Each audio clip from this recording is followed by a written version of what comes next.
ci jataay bi nga xam ne waxtaan nañ ci lu am solo ci réew mi muy li jëm ci mbay mi rawatina li ñuy dëgmal muy campagne agricole bu 2024 di jaajëfal ministre bi nga xam ne moo yor mbirum mbay mi ci organisation bi di gërëm it ñi fi teew ñëpp organisation paysanne yi secteur financier bi ñëpp di leen gërëm ci seen contribution yu am solo yi ndaje bi nag am na ay ndogal yu ci jibee ñu faram-fàcce ko ci ay poñ bi njëkk bi mooy li jëm ci bor bi nga xam ne nguur gi ameloon na ko ñi nga xam ne ñoo yëngatu ñi ñuy wooy opérateur yi ñu yëngatu ci mbirum mbay mi ci fànn woowu jox nañu ndigal ci nga xam ne mooy ministre bi yor lépp lu jëm ci koom-koom wala kopparu réew mi ñu jox ko ndigal mu war a jël ay matuwaay bi ci njëkk mooy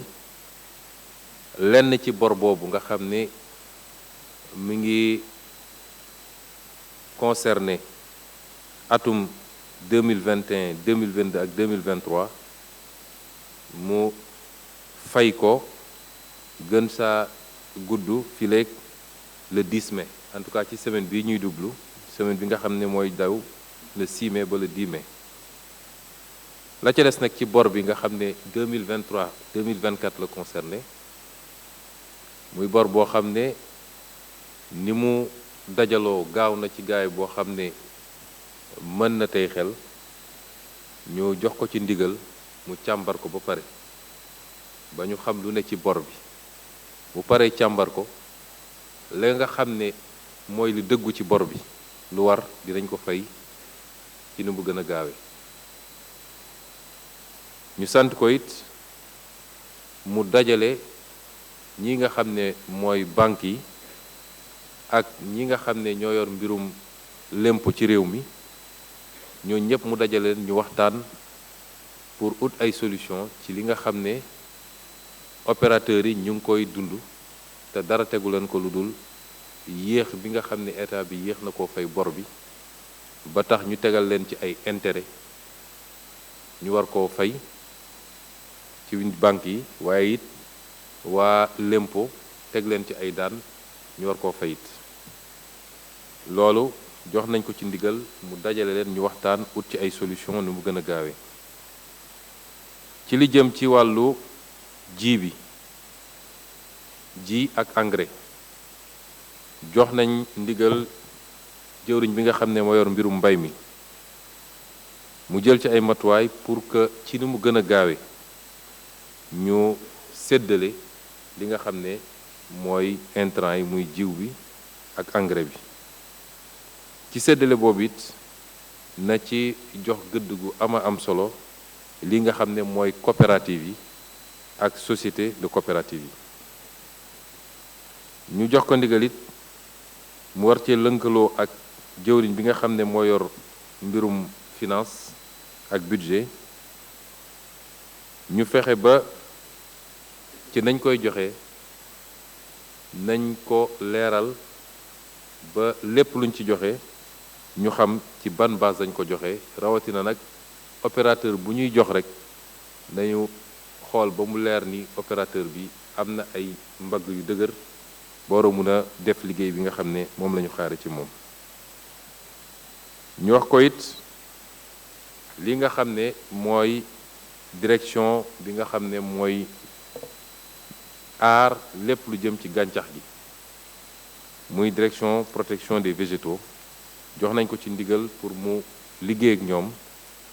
ba ñu mën a jël ay matuwaay ci aar lépp lu jëm ci mbay mi rawatina nag ceeb bi nga xam ne léeg-léeg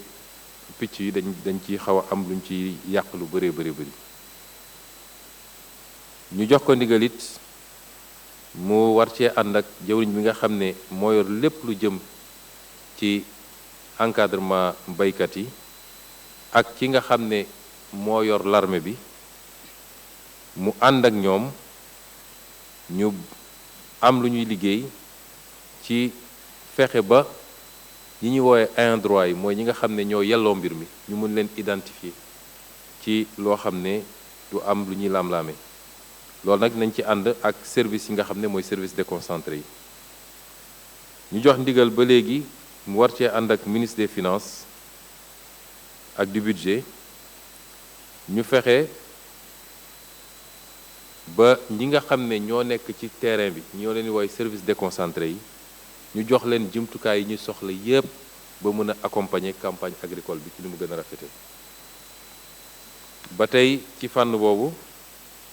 ñu jox ko ndigal mu war cee lënkaloo ak ki nga xam ne moo yor lépp lu jëm ci xarale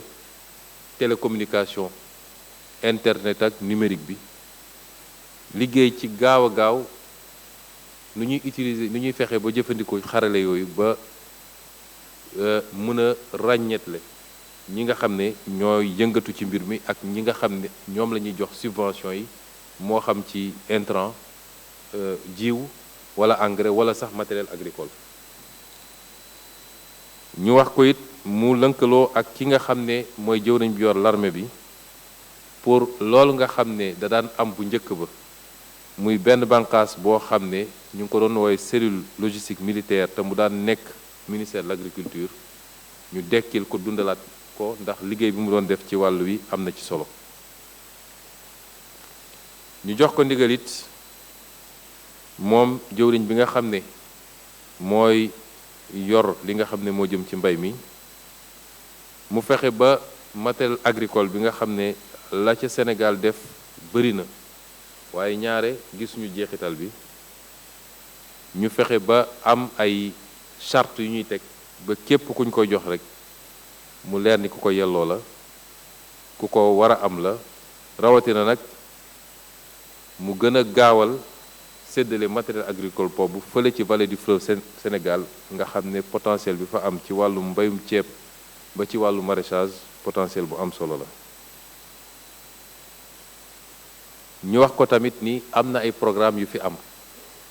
programme yooyu ay milliards et milliards dugg na ci ñu waroon ci def loo xam ne dafa jëm ci jënd matériel agricole ak def ay magasin de stockage ndax mbayum Sénégal bokk na ci li ñu gën a sonal mooy stockage amuñu capacité stockage liy yàqu ci mbay mi bëri na ak li nga xam ne ci wàllu ay chambre froide la ba léegi day dugg ci stockage bi muy programme Intermac ak Sismar jox nañ ko ci ndigal ñu def li ñuy wax audit ci tubaab mooy ñu saytu ko ba xam mbir mi naka lañ ko jëfandikoo ak fan la dugg ci li jëm ci séddale bi ba léegi jox nañ ko ndigal mu ànd ceeg jëwriñ bi nga xam ne moo yor lépp lu jëm ci coopérative ak encadrement paysan ak ki nga xam ne moo yor l'armée bi ñu taxawal ay commission yi nga xam ne ñoom ñooy toppatoo lépp lu jëm ci joxe intrant yi lënkaloo ci ak jëwriñ yi nekk ci région ak département yi muy les autorités administratives waaye ñu gaawal ko ba gën saa gudd le 13 mai bi ñu ne lañ ci war a def nañ ko ñu jox ko it ndigal pour mu taxawal ay charte waxoon nañ ko léegi yoo xam ne lépp loo xam ne lu jaaduwut la ci ni ñuy séddale dinañ ko teel a gis war koo mën a jubbanti ñu wax ko it mu xool ay pexe yoo xam ne ñi nga xam ne dañ leen di jox subvention yi ñu mën koo def ci ay liste yooyu ñu xamal ko Sénégalais yépp ba kenn ku nekk xam ni fi mbir mi war a dem fa la dem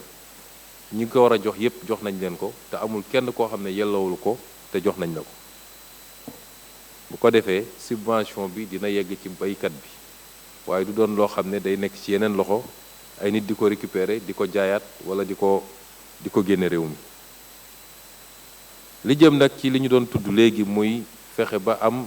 ay jumtukaay yoo xam ne bu ñu bayee ba pare dinañ ko mën a denc ba du yàqu wala ñu koy tuur ci mbedd mi joxe nañ ci ay ndigal ki nga xam ne mooy jëwriñ bi yor mbirum mbay mi mu fexe ba def recensement ànd ceeg ministre bi yor l'armée bi lépp loo xam ne lu ñu amoon la ci ay séco ak ay magasin de stockage ñu recensé ko ak ministère bu mu mun a bokk daal koy defaraat su dee am na ci ay ñollu-ñollu ba mu mun a jëriñ campagne agricole bii di campagne 2024. li nga xam ne nag mooy ndeyu mbill mi ndax ko wax mbay wax koppar wax xaalis li nga xam ne nag moo war a fexe ba ñu dajale moyens yooyu nga xam ne moyens financiers yooyu nga xam ne moo ñu war a yombalal liggéey bi jox nañu ndigal ministre bi nga xam ne moo yor finance ak budget pour mu jël matuwaay yépp ànd ceeg mi jëwriñ bi nga xam ne moo yor mbirum mbay mi ba nga xam ne ñii nga xam ne ñoo yëngatu ci financement campagne agricole bi mu leen dajale ñoom ñëpp ñu waxtaan ci kenn ku nekk lan nga ci war a mën a def te kenn ku nekk ñuy xaar ci moom effort boo xam ne effort bu particulier ci exercice 2024 bi jox nañ ko ndigal it budget 2024 bi mu dugal ci li nga xam ne moom la ñu annoncé ni moom mooy budget campagne bi muy 120 milliards yi nga xam ne ci ndigalu président de la république moom la ñu jàpp dugal ci campagne ren bi mu mel ni yokk nañ ci 20 milliards boo ko nattee campagne daaw bi nga xam ne 100 milliards la woon.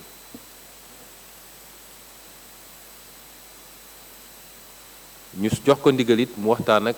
li nga xam ne moom la ñu séq ak yeneen réew ci cadre UEMOA muy BCEAO pour que yi fi nit ñi soulever léeg-léeg jafe-jafe yi ñuy am ndax mbay mënuñu ko financer ci anam yu bokk yu niroog yeneen secteurs yi ni ñuy financer industrie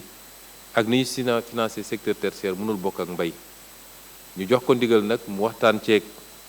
li nga xam ne moom la ñu bokk muy suñu kilifa ci wàll boobu muy BCEAO ba ñu xool yan solution lu ñu mën a am ba ñu yombal règle yi nga xam ne moom la ñuy financer mbay mi ànd ak nag yi nga xam ne moo nekk suñu programme ci politique foncière nu ñuy def ba baykat yi mun a moom seen suuf am ci titre foncier am ci bay ba war koo mën a tayle pour ñu lebal leen xaalis bu ñu liggéeyee. wax nañ ko it mu lënkaloo ak ministre bi nga xam ne moo yor lépp lu ñuy tuddee économie sociale et solidaire muy xeetu koom-koom boo xam ne la muy jublu du dajale ay bénéfices mais fexe ba li nit ñi di liggéey jëriñ leen balaa muy jëriñ keneen ak leneen ñu ne ko mu ànd ak kooku ñu lënkaloo pour lépp lu jëm ci microfinance mooy ñi nga xam ne banque yu ndaw ndawaan yi di financer la petite économie waaye sax li ñuy tuddee la finance islamique nga xam ne am na ci ay possibilités yu rëy rëy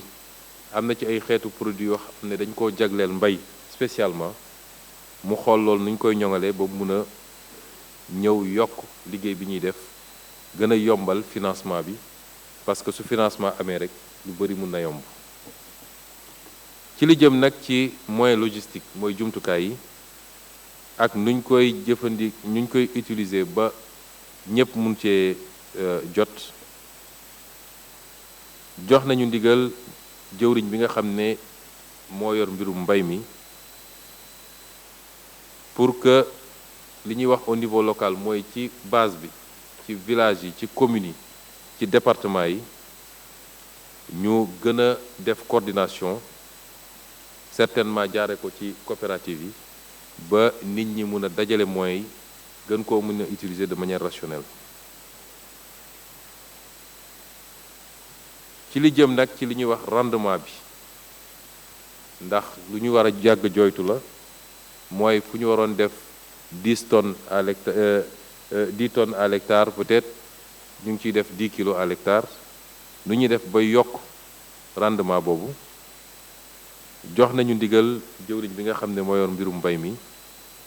pour li nga xam ne mooy lu jëm ci yokk capacité suuf si te loolu mi ngi jaar ci li ñuy wax phosphatage muy engrais bi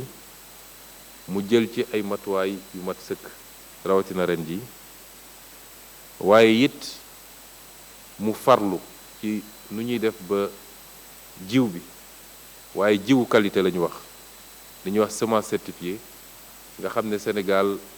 ñàkk nañ ko ay ati at ci gannaaw lu ñuy def ba reconstituer ko ci ni mu gën a gaawee te loolu moo cee liggéey ak kuréel yi nga xam ne dañuy gëstu jëm ci loolu lu mel ni ISRA ñu daaneele nag ci li nga xam ne mooy lii ñu wax nii yépp nag mu bañ a doon rek discours ak ay dossiers yoo xam ne ay rapports yoo xam ne dañ koy dugal ci tiroir moo tax ñu jox ndigal ministre secrétaire général du gouvernement nga xam ne moom mooy coordonner sous la supervision du Premier ministre l'action du gouvernement mu saytu liñ fi wax yépp ci ay poñ te di ma ci defal rapport régulièrement ñu xam fan la ñu toll ci application bi di ko sant it mu lënkaloo ak secrétaire général présidence de la République di naataangoom ci beneen boor bi pour que ñu amal ci anam yu gën a gaaw li nga xam ne mooy conseil supérieur d'orientation agro-sylvo-pastorale muy rendez-vous bu am solo ci wàllu mbay lii mooy tënku ndaje tey bi ñu ngi dellu sant yàlla di gërëm ñépp ci seen teewaay ak seen taxawaay di leen souhaiter un bon retour chez vous. Assalamu alaikum wa rahmatullah. Nous voici donc au terme de cette matinée de réflexion et nous commencerons par féliciter Monsieur le ministre en charge de l'agriculture et de la souveraineté alimentaire et tous ses collaborateurs pour la qualité de l'organisation. Nous félicitons également et remercions tous les participants pour la qualité et la richesse des débats. Je pense qu'à l'issue de cette matinée, tous ceux qui ont assisté au débat se sont rendus compte qu'ils sont exactement sur les mêmes constats, mais également ont formulé les mêmes analyses et proposé à peu près les mêmes solutions, ce qui prouve qu'on n'a jamais eu peut-être de problème à la phase réflexion. Il nous faut passer maintenant à la phase d'application avec méthode et rigueur, mais sans transiger sur les principes. Les décisions qui sont issues de ce conseil interministériel consacré à la préparation de la campagne de production agricole hivernale 2024 sont les suivantes. Au titre des dettes dues aux opérateurs,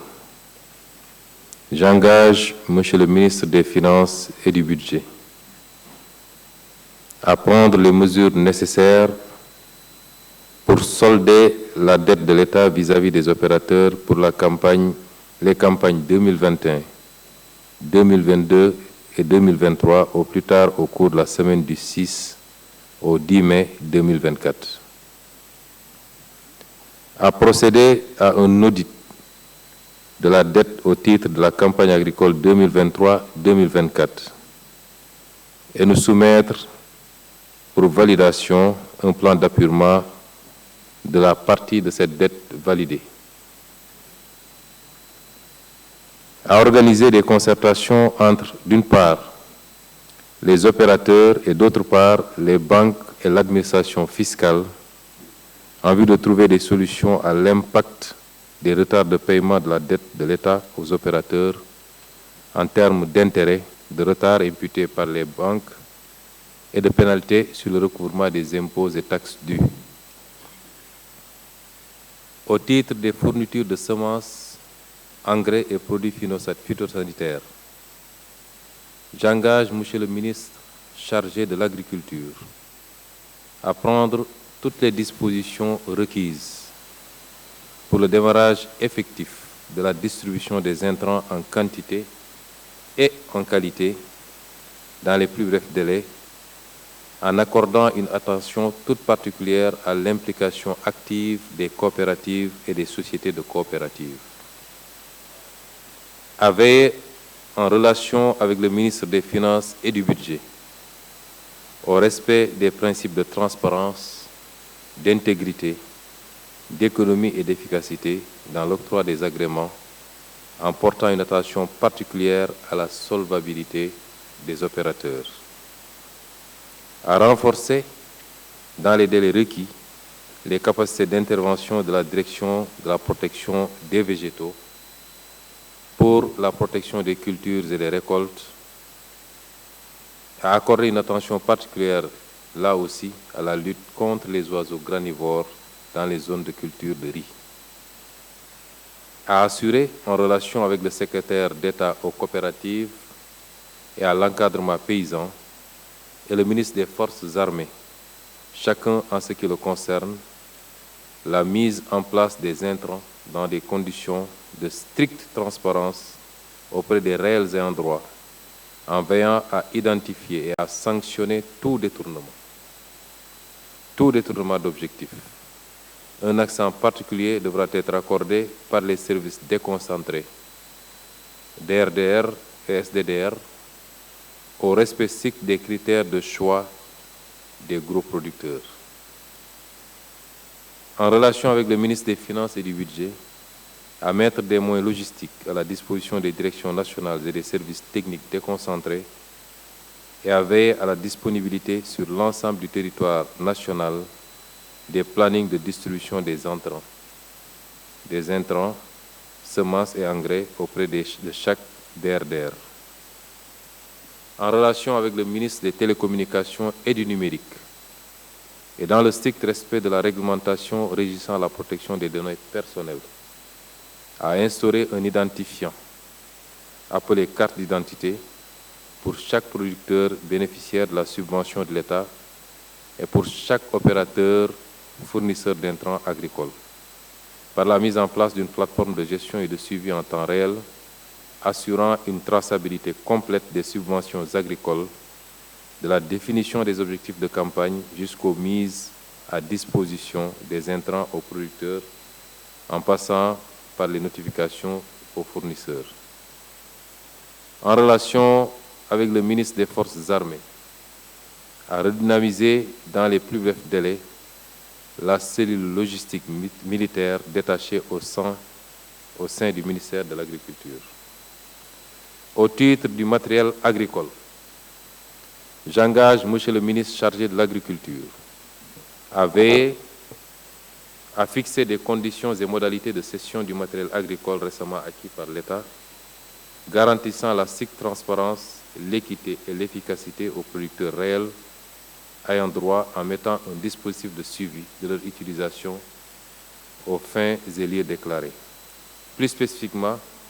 accélérer la distribution du matériel agricole dans la vallée du fleuve Sénégal. À renforcer la dotation en petits matériels agricoles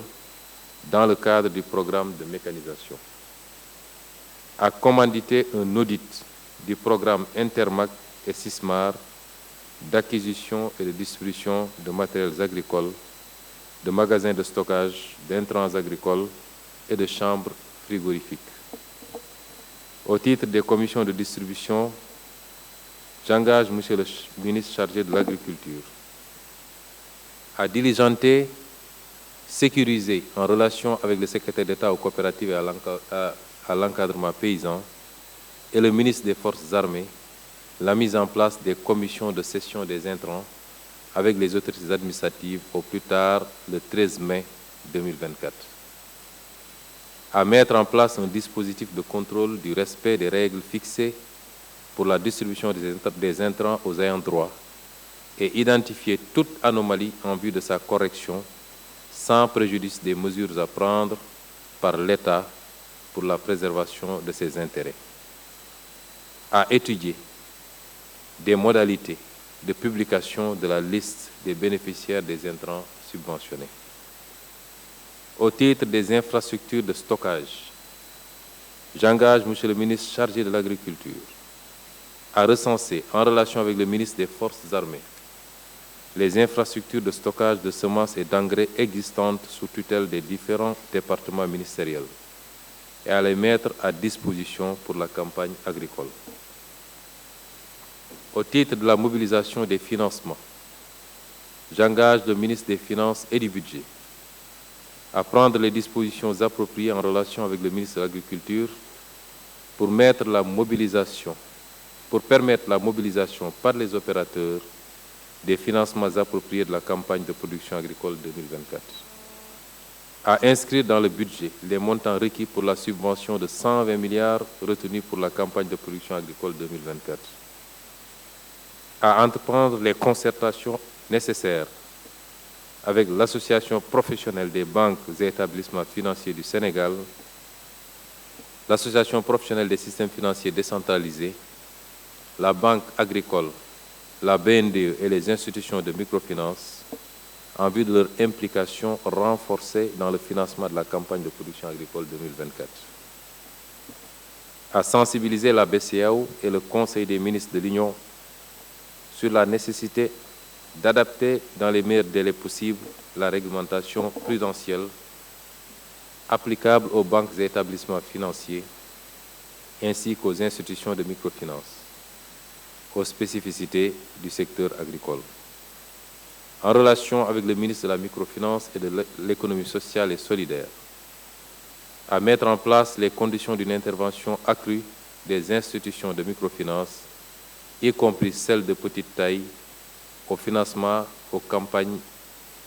de production, de commercialisation agricole. Au titre des moyens logistiques et de leur mutualisation, j'engage Monsieur le ministre chargé de l'Agriculture à mutualiser les moyens et les interventions des projets et programmes au niveau local par une meilleure coordination et synergie d'action.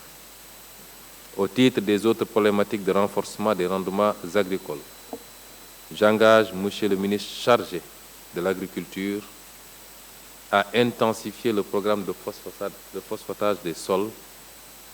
à accorder une urgence absolue à la reconstitution dans les meilleurs délais possibles du capital en semences sélectionnées d'arachide sous la direction de l'ISRA. Enfin, au titre du suivi de la mise en œuvre des décisions issues de ce Conseil interministériel, j'engage le ministre secrétaire général du gouvernement à assurer, en rapport avec le ministre chargé de l'Agriculture et les ministres concernés, le suivi de la mise en œuvre des mesures ci-dessus retenues et de m'en faire régulièrement le compte-rendu. Je terminerai par dire que par demander à ce même ministre secrétaire général du gouvernement de programmer, en relation avec le secrétaire général de la présidence de la République, la réunion du Conseil supérieur d'orientation agro-sylvo-pastorale. ma tënk ko ci kàllaama wolof di wax ni par l'amorce des ruptures en matière d'organisation et de procédure. C'est ainsi que des efforts seront déployés pour mieux organiser les producteurs, tant dans la mise en place du matériel que celle des intrants agricoles. Ce nouveau dispositif organisationnel va se développer au-delà de cet hivernage à travers le processus de digitalisation du système de distribution des intrants agricoles et leur sécurisation par les forces de sécurité et de défense. Dans cette perspective,